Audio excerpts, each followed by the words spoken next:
You were telling us you were in Auschwitz, Birkenau. Yes, yes. And when you were assigned barracks, you were telling us how this situation was in the barracks. Could you go on with that, please? Yes, we were laying like 6 and 6 on one plank. Then it came in the daytime, a half an hour, they let you out to go to the washroom or whatever you had to do. And then all of a sudden, we saw our father. I don't know what he brought in, food or whatever, to the barracks. And we ran to him and we hugged him and kissed him and we were crying. And he said, "My children, if there is a transport to go to work, you go to work, because here nobody is left alive." So after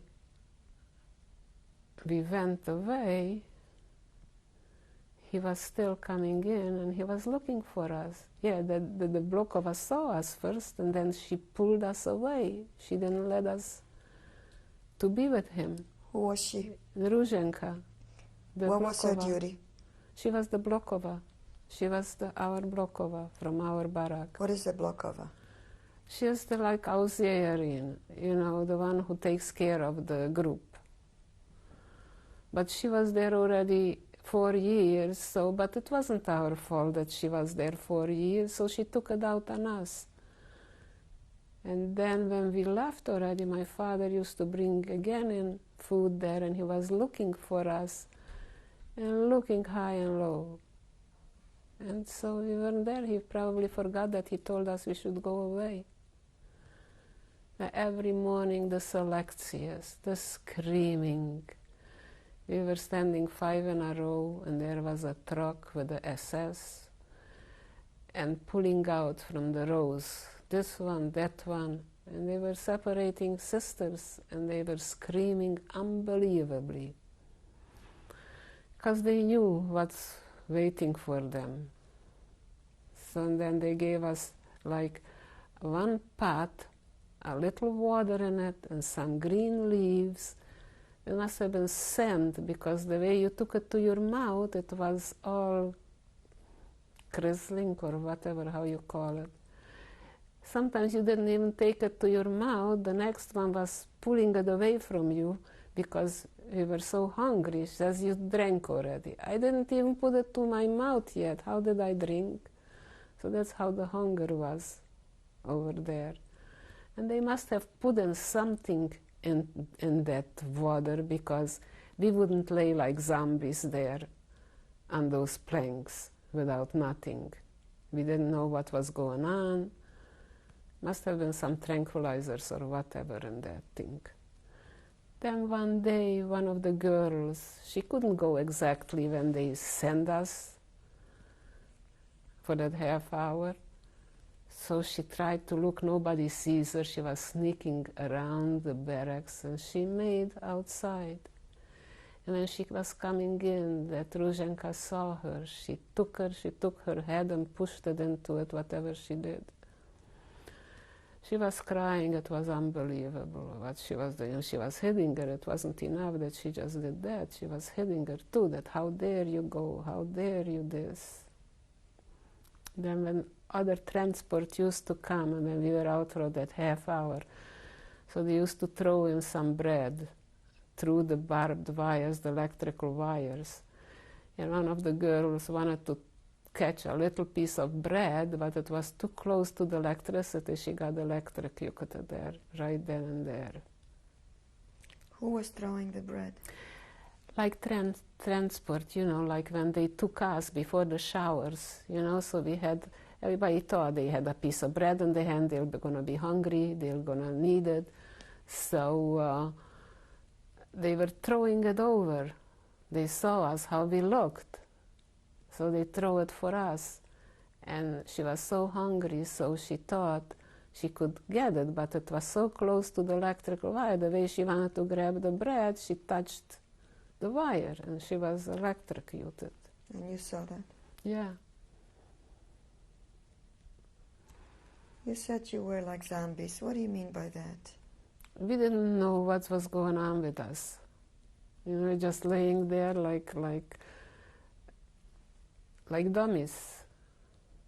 And that must have been that they did something, that they tranquilized us or something. Did you, at that point, still have faith in God? Pardon? Did you, at that point, still have faith in God? I didn't know in what kind of faith or what I had, because I couldn't think. I couldn't think clearly. We couldn't think clearly. We didn't know what was going on, what not. So we were there for a while. Then all of a sudden they decided, every morning the stars were still out, we had to stand Seilapel, 5 in a row. And every morning was that selektia, that screaming, that unbelievable. And then later on they decided they have to liquidate us because it was too much for them, even that little water to give us or whatever. I don't know what they were thinking. So they took us and we had to go all empty the barrack. And in front of the gate, everybody was sitting on the ground from morning till night.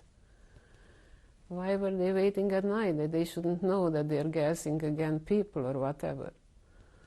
So at night time, they took us and they said, you have to take showers.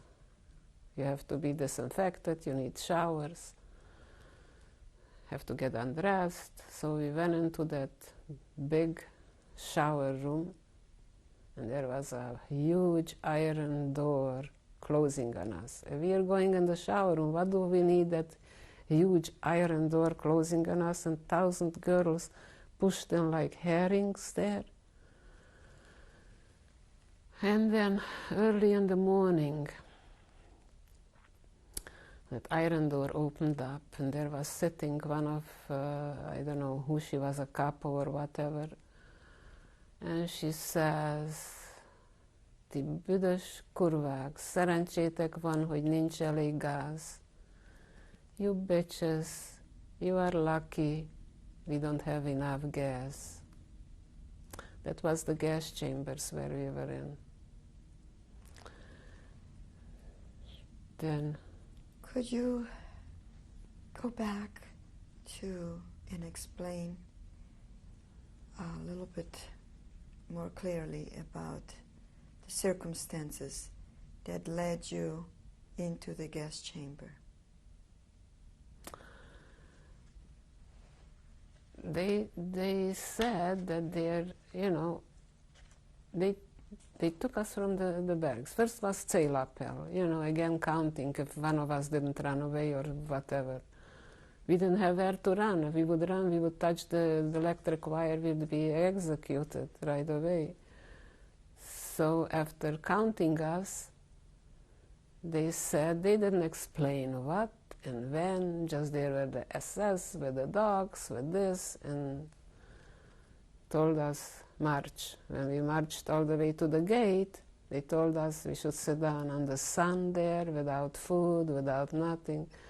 They thought they were going to gas us anyway, so why should they waste on us a little food yet? How long were you in that camp, and what was the name of the section that you were in? It was the Zeelager. Was that name of the camp was? Zeelager. Was that Zee Auschwitz? Camp. It was Birkenau. Zee. Because they were like ABC, ours was Zee. It was the 10 block. And how long were you there until the time where they took you to this A few weeks. appel? A few weeks. Do you remember the date? Oh, who remembers? You know, we were like zombies. We don't remember exactly days. But that's what we were there, sitting. And I had before we went, there was a block, you know, where children were there, 13 years old ones. And I had there a cousin I don't know how we discovered that. My sister, she said she heard that for the children they're giving some kind of grease that's like farina to drink once a day. So we went to look. She said maybe she could get a little farina from there, that we were starving, we were hungry. So she goes in and she finds Hannele, you know, a cousin there. And we were begging her, Hannele, come be with us, because the children, I heard, they take them away and they won't, you know, they were just appeasing them with that little food. And she said, no, they're giving us, look, you don't have what to eat, nothing, you're starving, and we have here what to eat. And she didn't want to come. She never came back home.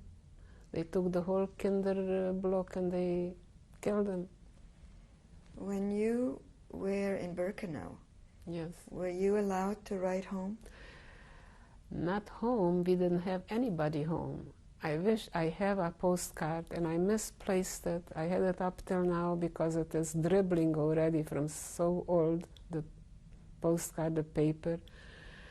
And everybody had to write, before they took us to those gas chambers, before they took us away, so they wanted to make sure that everybody writes a postcard.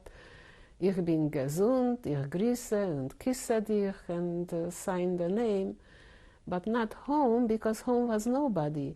But we had in the working camps people, or in Budapest yet, so we wrote there. And the address was our number in Valdez. I don't know what Valdez meant. That was the address too, that they should write back. Could you explain what that meant? That meant probably they wanted to show the world that everything is okay, that we are fine, but it wasn't fine. Could you translate the letter that you wrote? That I'm healthy and everything is fine with me, and I love you and I kiss you. And so who did you send it to? To my friend there, she gave me her cousin's address, and that happened to be, in the end, it was my first husband. So I wrote to them, and he was holding that. We will go into that later on, how he was in hiding. First I have to finish my... So how did you come to have the cards that you wrote? I was looking through my husband's papers, you know, after he passed away, and I saw that. I had so many tears on it, you know, it is so, you could hardly, it's faint, you could hardly read the things what's on it. Were you forced to write this card? Yes, everybody, they came and they was looking, she was going with a stick in front of everybody, you know, they gave you a pencil and they gave you that, and going with a stick and seeing and then collecting it from everybody. And so the words you wrote were not your own? No, how can you? You had to write, you wrote right. How can I write that I'm all right? That I love you and kiss you, that was true, but I didn't know whom I love and kiss. And you said the return address on it was? Valdez. I don't know what Valdez meant. Do you remember how you spelled it? V-A-R-V-A-L-D-I-S,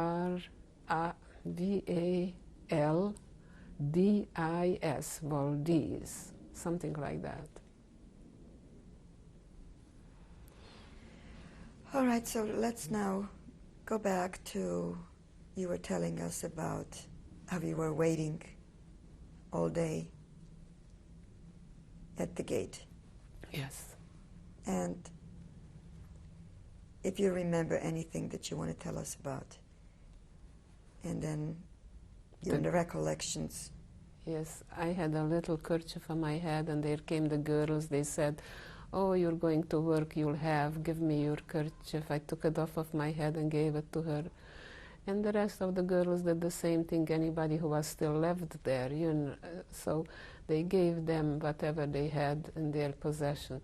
They said, maybe they heard that after we were liberated, I met one girl, she says, I can't believe it, you're alive. They said they're going to kill you. They took you to the gas chambers. I said, yes, but God had some other arrangements for us that we were kept alive. So tell us, to your best recollection, tell us slowly what and how it happened.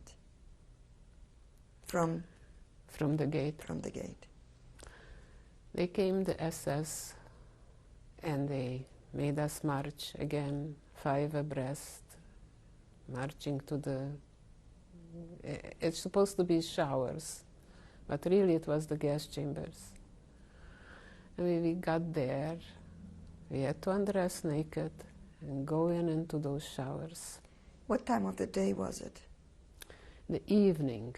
They did their dirty work in the evening always. And we were there like herrings packed. Could hardly breathe. All of a sudden, early in the morning... When you undressed, where did you undress? There was a separate something. I don't remember exactly how it looked, but there we threw everything on the floor. We undressed, we threw everything on the floor. And then what? Then we went into the showers. They said we have to be disinfected. They want us in the shower. So we went. We thought we'll take a shower. We didn't have a shower already how many months. So, and then we were there at night and early in the morning. I don't know what time it was because time was there no of any essence. But the stars were still up on the sky. And it was cold and the door... How did you see the stars? You were still in the one room. Can you describe the room? And while you were waiting, what did you think? What did you see there in that room? Was shower heads. There were shower heads overhead. And that's all, nothing else. No windows, no nothing. How large was the room? If 1,000 girls went in, so it must have been large. Do you remember what you saw? What was on the floor and what was on the walls? No, because we were like zombies. We didn't know, we couldn't think, we couldn't nothing. We couldn't comprehend nothing. But with this I remember we couldn't breathe. While you were waiting, did you talk to each other? We were crying. That's all we could do, was crying. Did you know by then, did you expect the showers to go on? We didn't know what's going to happen, but we just kept on crying and crying. But when the water didn't come on, what did you think? Maybe in the morning they want to give us the shower or something. Were you able to sit down? Somebody sat, somebody stood, because you couldn't. You were like herrings. You couldn't. You would be trampled if everybody would want to sit down. So how many hours were you standing like this? From the evening till dawn. So then what happened next? Then they opened up the door, that big iron door, and we hardly could breathe, a little air. And there was sitting in front of the door, was sitting, I don't know, one of the couples. I don't know who she was. And she says, ti büdös kurvák, szerencsétek van, hogy nincs elég gáz. You dirty bitches, you are lucky we don't have enough gas. And then, naked, the way we were standing naked, they took us into a big courtyard, and there was Mengele, and he looked us over, everybody, and if you had the slightest anything on your body, he took you aside. And if he knew you were sisters, he separated you. Everybody was shaking like lambs when you take to the slaughter. Everybody shaking like a leaf. And we were standing there, I don't remember how many hours. And finally, they gave us something to put on. And they gave us a little piece of bread. And they said they were going to put us into the wagons and the cattle cars again. And we're going to go where? Nobody told us where.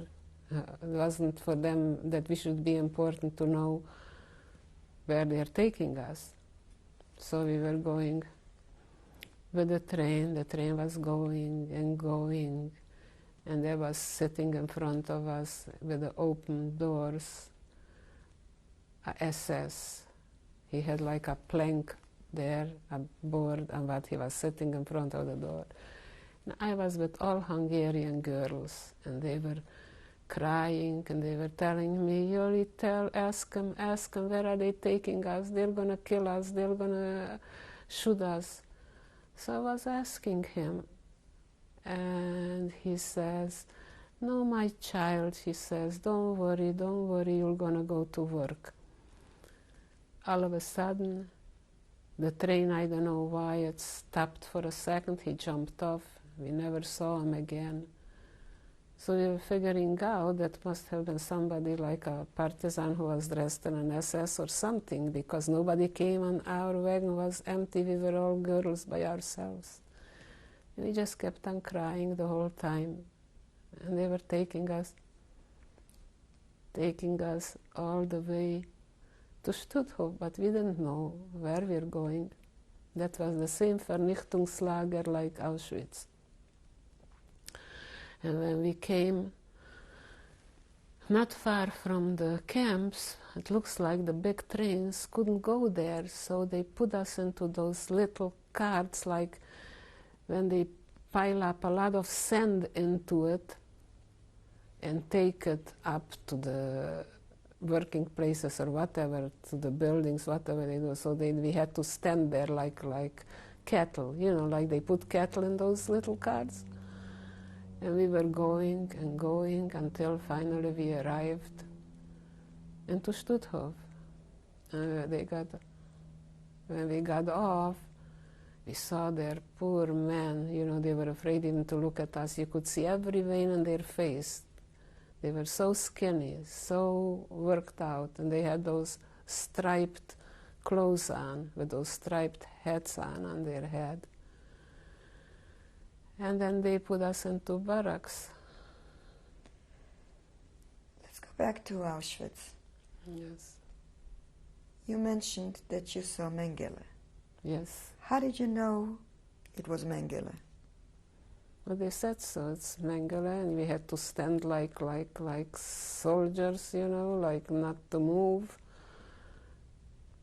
He was very, I didn't dare to look at him. I just gave one glance, and then I didn't dare to look at him. I was afraid he's going to separate me from my sister. But he was young and handsome. Can't imagine how a person like that could do so many experiments on people. Did you hear him talk? He was talking with the SS. He didn't talk to us. So how many from that group were separated? Quite a few. They were taken away. There were screams and crying and yelling. Didn't help nothing. So then you were put with your sister in the transport? Yes. And how long did that transport to Stutthof take place? We were going a day and a night. I don't know exactly, But then, after that, we were in those open carts, standing. You couldn't sit there. It's like if you see cattle when they are transporting already just in those little carts. That's how it was. What about the train ride? What kind of train ride was that to Stutthof from Auschwitz? Cattle cars, they closed, but this guy, he was sitting in front of us, so ours was open. Nobody bothered. They thought everybody was assigned to one of the carts, so they weren't bothering with ours. Ours was left free. Were you given food? A little piece of bread when we left Auschwitz. That was the whole thing. What about water? They didn't bother. Do you remember what kind of weather, season it was? It was still warm. It was still summertime. And what year was that? 44. So now you arrived in Stutthof? Yes. And what happened next? In Stutthof, they put us into barracks again. And then one day, you know, I was very weak. I didn't feel good. We had to go out because in the yard they gave us, in one of the bowls, they gave us some food. You know, the kibbutz was standing in the middle of the yard. You had to line up, and you got once a day a little food. And I took the bowl, and I didn't hold it over the kibbutz. I just held it next to the kibbutz because I couldn't even hold it. My hands were shaking. The girl, you know, she was nice. She gave me one spoon. Everybody got one spoonful of the food. When she poured it in, and this capo that was a eingedeutschte Polak, he took my bowl and he poured it out on the ground, and he gave me over my head a zetz, you know, and pushed me away. He said, "You will not eat today." When you say over your head, yeah, a zetz, what does that mean? You know, he gave me a knock over my head. Go, Lowe's, go, you know, he was yelling. So did you get a chance to eat it all then? No, my sister, you know, was taking out from her bowl a little. I couldn't eat anyways. My mouth was aching, hurting, it was burning. I don't know, maybe because we didn't have any vitamins or what, so it was blistering. I couldn't swallow anyways. And how was your sister holding out? What was her name? Lily. How was she holding out? She was okay. I was always shielding her, trying to shield her. So can you describe the barracks at Stutthof? Just like Auschwitz, but a little bit less. You know, they weren't like 6 and 6, you were a little bit less. And it was also, people were dying there. It was like horrible. So we went, was Zählappell, they were selecting people, then it was selecting for work. So the first transport was the stronger ones. So they took them to dancing. I don't know what kind of work they were doing there. Then it came another selectia. So I fell into that selectia with my sister and my cousin. And she had a little sister. She was 13 years old, but she was so skinny. And they didn't want to take her to work. And she wanted to come with us. And that little sister was carrying on so much. She was crying, unbelievably crying. So she left behind, and she didn't come home either. They both perished. She stayed behind because of her sister? Because of her sister, because she was crying unbelievably. We'll take a break now. We'll come back later.